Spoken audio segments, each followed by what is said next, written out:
पूर्व सीएम नीतीश कुमार का ड्रीम, बिहार सरकार की सबसे महत्वाकांक्षी योजनाओं में से एक और बिहार का सबसे विवादित कानून शराबबंदी।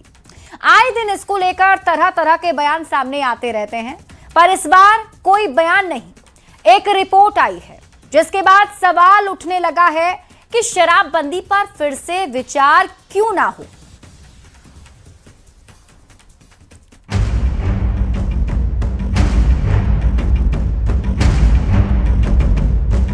National council of applied economic research देश की जानी मानी आर्थिक शोध संस्थानों में से एक है, जिसकी एक रिपोर्ट ने पूरे बिहार में एक नई बहस छेड़ दी है। इस रिपोर्ट में बिहार में लागू शराबबंदी कानून को खत्म करने की सिफारिश की गई है।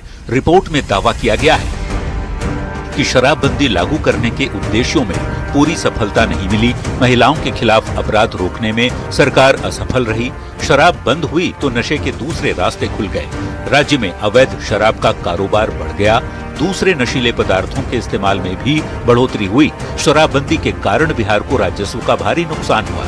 हर साल करीब 14 से 15% राजस्व का नुकसान हुआ।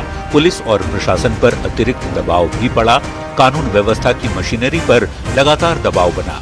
अवैध और नकली शराब से लोगों की जान को खतरा बना रहता है और इसलिए अब सरकार को इसे खत्म कर देना चाहिए। पर बिहार सरकार के मंत्री इस रिपोर्ट से ताल्लुक नहीं रखते।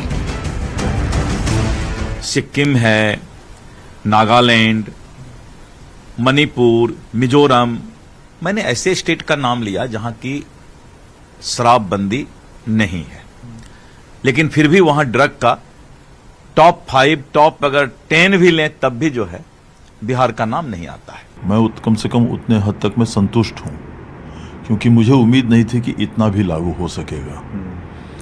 लेकिन ये कहीं भी दुनिया में पूर्णतः सफल और 100% नियंत्रित हो जाए और ये लागू हो जाए ये कानून और 100% कहीं शराब नहीं मिले, कोई नहीं बिके, नहीं सेवन हो उसका, ऐसा सोचना एकदम ही ये ख्याली पुलाव है। इधर NCAER की रिपोर्ट का हवाला देकर विरोधी सरकार को घेरने में लगे हैं।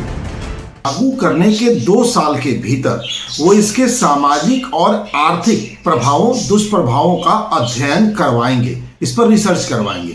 लेकिन दुर्भाग्य से नीतीश कुमार जी पलटू राम तो थे ही, अपने इस वादे से पलटे, कोई अध्ययन नहीं हुआ।